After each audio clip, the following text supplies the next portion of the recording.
Hello दोस्तों, आप सभी का स्वागत है मेरे चैनल निताम गुरुजी वर्ल्ड में। आज हम देख रहे हैं एनटीपीसी 2024 में पूछे गए प्रीवियस ईयर के क्वेश्चन पेपर। ये वीडियो आपके सभी आगामी होने वाले परीक्षाओं के लिए बहुत ही महत्वपूर्ण है, इसलिए आप इस वीडियो को लास्ट तक जरूर देखें। प्रतिदिन previous year question paper video पाने के लिए आप हमारे चैनल को जरूर सब्सक्राइब करें। आज का पहला प्रश्न है, सबसे अधिक स्तर पारिस्थितिक तंत्र कौन सा है? बताइए, सबसे अधिक स्तर पारिस्थितिक तंत्र कौन सा है इन चारों में से? तो इसका सही आंसर हो जाएगा ऑप्शन नंबर ए, महासागर। नेक्स्ट प्रश्न है, भारत के सर्वोच्च न्यायालय के न्यायाधीशों का वेतन किसके द्वारा निर्धारित किया जाता है? तो भारत के सर्वोच्च न्यायालयों के न्यायाधीशों की वेतन भारत की संसद के द्वारा निर्धारित की जाती है अनुच्छेद 125 के तहत। किसके तहत? अनुच्छेद 125 के तहत। याद रखिएगा, अनुच्छेद बार बार पूछे जाते हैं, ठीक है। नेक्स्ट प्रश्न है,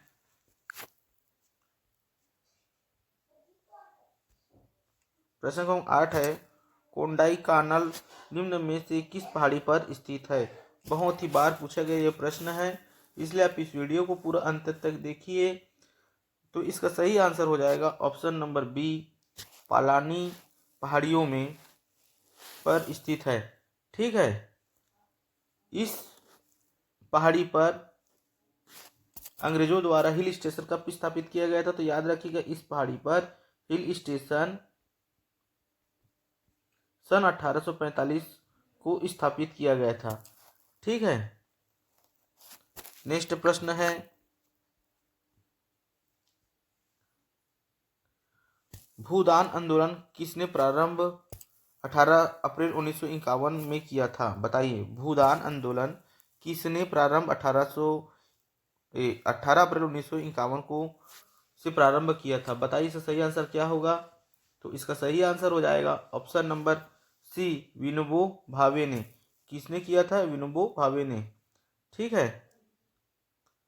भूदान आंदोलन में भारी सफलता किस राज्य को प्राप्त हुई थी? तो याद रखिएगा, भारी सफलता प्राप्त हुई थी आंध्र प्रदेश को। किसे प्राप्त हुई थी? तो आंध्र प्रदेश को, ठीक है। व्यक्तिगत सत्याग्रह कब शुरू किया गया था? याद रखिएगा, व्यक्तिगत सत्याग्रह कब प्रारंभ किया गया था? तो याद रखिएगा, 17 अक्टूबर 1940 से प्रारंभ किया गया है, ठीक है। बार बार पूछे जाते हैं, व्यक्तिगत सत्याग्रह कब प्रारंभ किया गया था? 17 अक्टूबर 1940 को शुरू किया गया था।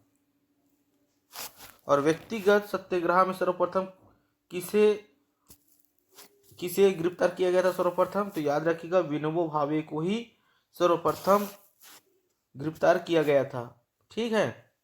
और दूसरे व्यक्ति कौन थे गिरफ्तार हुआ था? तो याद रखिए, दूसरे व्यक्ति पहले थे विनोबा भावे, दूसरा था पंडित जवाहरलाल नेहरू जी, ठीक है। कौन थे? पंडित जवाहरलाल नेहरू जी, ठीक है। और तीसरा व्यक्ति कौन थे? तो ब्रह्मदत्त। कौन थे? ब्रह्मदत्त जी थे तीसरे नंबर के, ठीक है। व्यक्तिगत सत्याग्रह कब प्रारंभ हुआ था? 17 अक्टूबर 1940 को प्रारंभ हुआ था। सबसे पहले गिरफ्तार हुआ था विनोबा भावे, दूसरे नंबर में थे पंडित जवाहरलाल नेहरू जी, तीसरे थे ब्रह्मदत्त जी, ठीक है।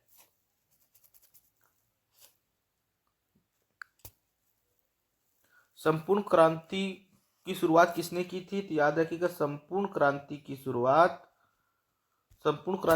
किसने की थी? तो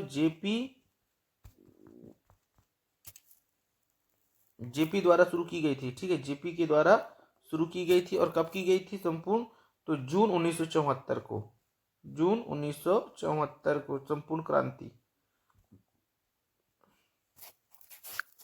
नेक्स्ट प्रश्न है, राष्ट्रीय जलवायु परिवर्तन सम्मेलन COP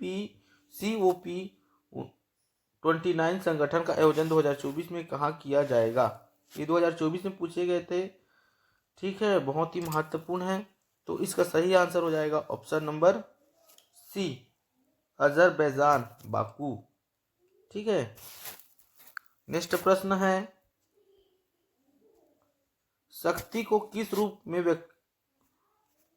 व्याख्यायित किया जा सकता है? बताइए शक्ति को किस रूप में परिभाषित किया जा सकता है? बताइए शक्ति को किस रूप में परिभाषित किया जा सकता है?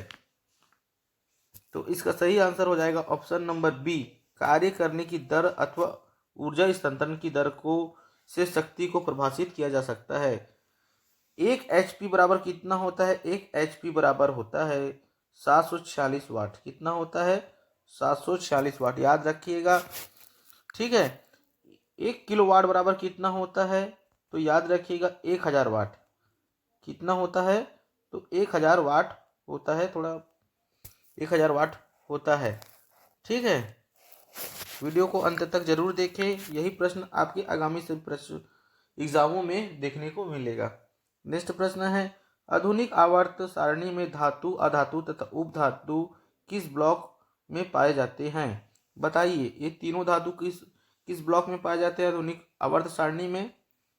तो इसका सही आंसर हो जाएगा option number B, P block में पाया जाता है। ठीक है, थोड़ा डिटेल देख लीजिएगा इसका।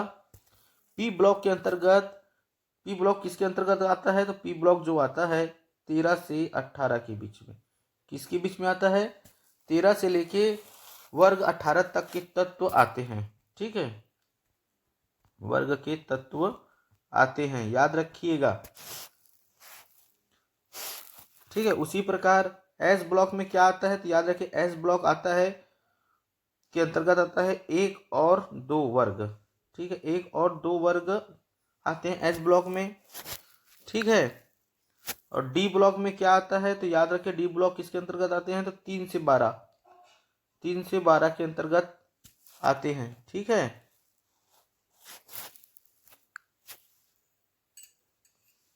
नेक्स्ट प्रश्न है,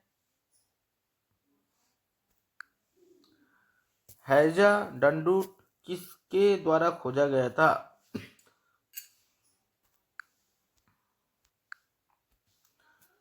तो इसका सही आंसर हो जाएगा 25 का option number C, Robert Koch ने। किसने खोज किया था?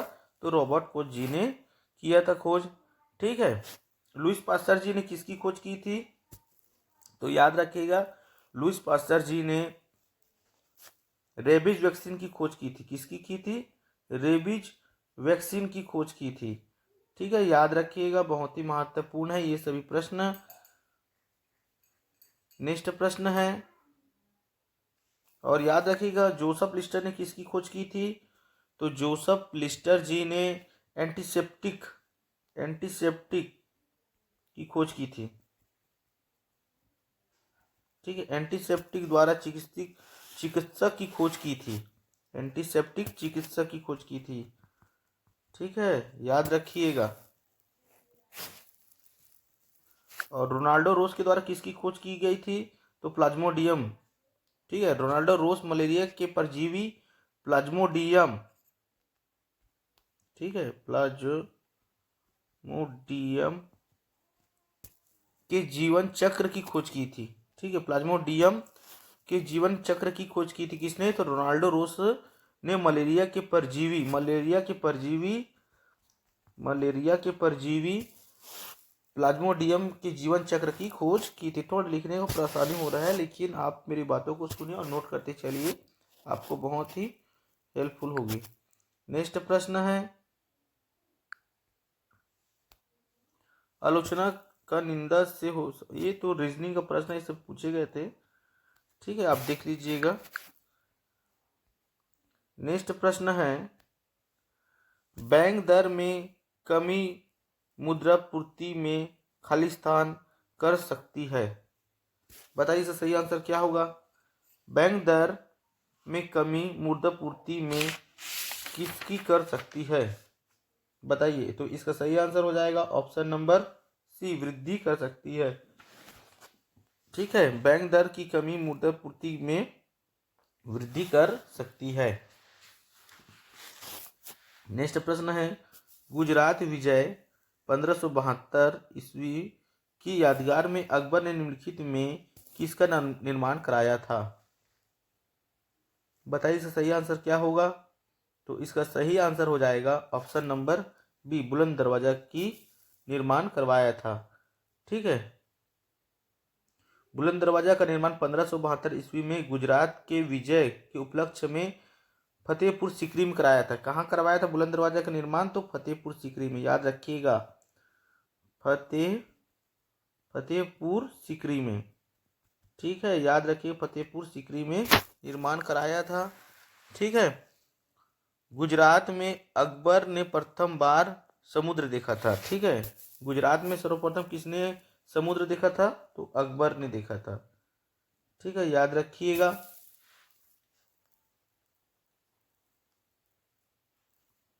और जामा मस्जिद का निर्माण किसने करवाया था? तो जामा मस्जिद का निर्माण शाहजहाँ द्वारा करवाया गया था। शाहजहाँ के द्वारा कराया गया था, दिल्ली में, शाहजहाँ के द्वारा। जामा मस्जिद कहाँ है? तो याद रखिएगा, दिल्ली में है। ठीक है, और किसके द्वारा कराया गया था? तो शाहजहाँ के द्वारा कराया गया था। ठीक है।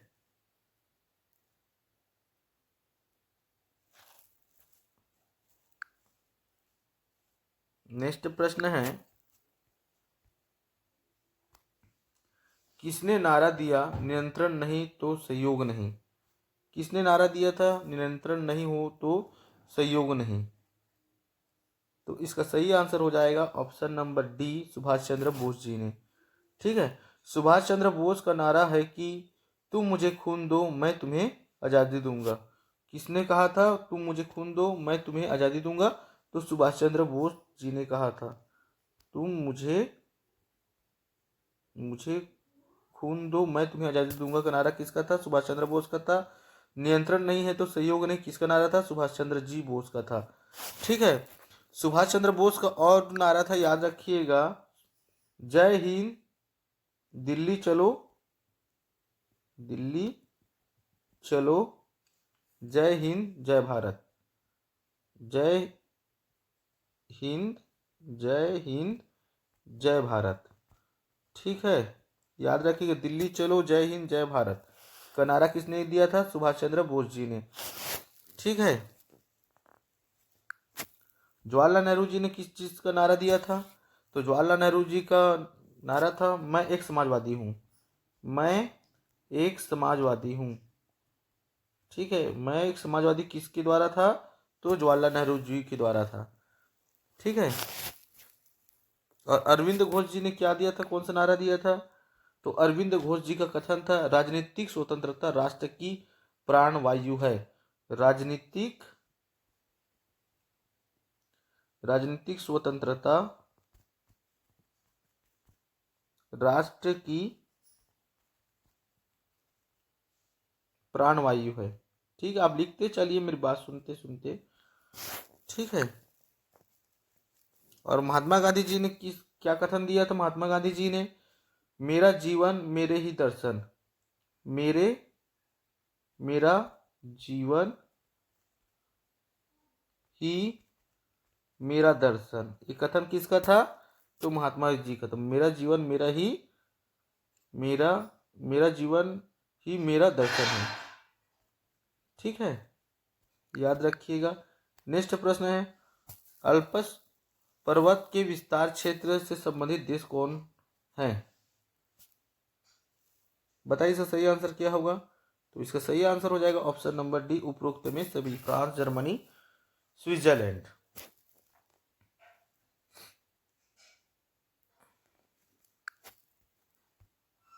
नेक्स्ट प्रश्न है, डॉक्यूमेंट्री फिल्म बांसुरी गुरु निम्नलिखित में से किस भारतीय संगीतकार के जीवन पर आधारित है? बताइए इसका सही आंसर क्या होगा? तो इसका सही आंसर हो जाएगा option number A, Hari Prasad Chaurasia के जीवन का हिस्सा। पंडित हरि प्रसाद चौरसिया का जन्म कब हुआ था? तो याद रखिएगा, 1 जुलाई 1938 को। कब हुआ था? वह 1 जुलाई 1938 को इनका जन्म हुआ था। और कहाँ हुआ था? तो याद रखिएगा, प्रयागराज में। कहाँ हुआ था? प्रयागराज में हुआ था। और इनका जन्म किस घराने में हुआ था? तो इनका जन्म हुआ था सेनिया घराने में। किस घराने में हुआ था? सेनिया घराने में। ठीक है, नोट करते चलिएगा। और यह फिल्म कब बनी थी बांसुरी गुरु की? डॉक्यूमेंट्री फिल्म बनी थी देश भर में, रिलीज कब हुई थी तो याद रखिएगा 12 अप्रैल 2013 को। ठीक है, रिलीज कब हुई है? 12 अप्रैल 2013 को यह फिल्म रिलीज हुई थी। ठीक है, नेक्स्ट प्रश्न है, राष्ट्र पशु के संदर्भ में सम्मिलित नहीं है, बताइए, सही मेल जोड़ नहीं है। तो इसका सही आंसर हो जाएगा ऑप्शन नंबर बी, न्यूजीलैंड के डोडो जो राष्ट्र पशु नहीं है। ठीक है, न्यूजीलैंड के राष्ट्रीय पक्षी कौन सा है? तो याद रखें राष्ट्रीय पक्षी जो है कीवी है, और राष्ट्रीय पशु जो है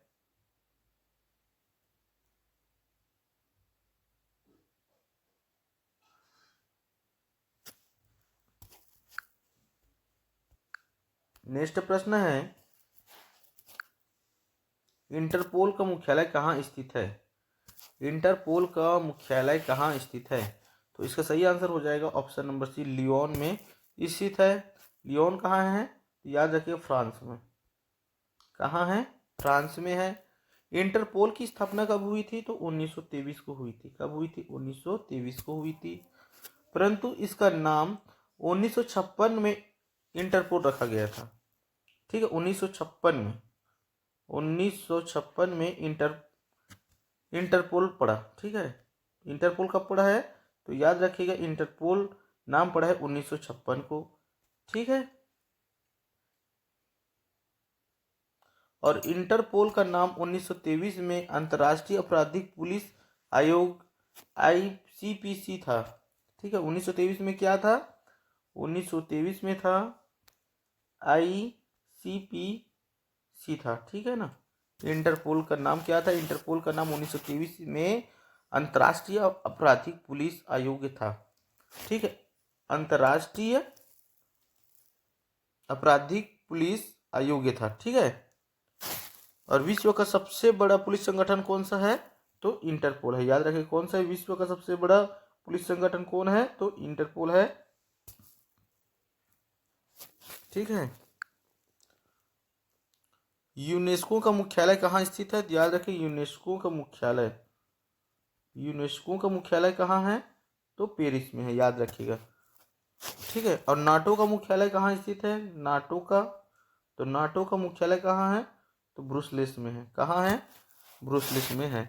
अगर वीडियो अच्छा लगे तो चैनल को जरूर सब्सक्राइब करें, लाइक करें, शेयर करें प्रतिदिन previous year question paper video पाने के लिए। धन्यवाद।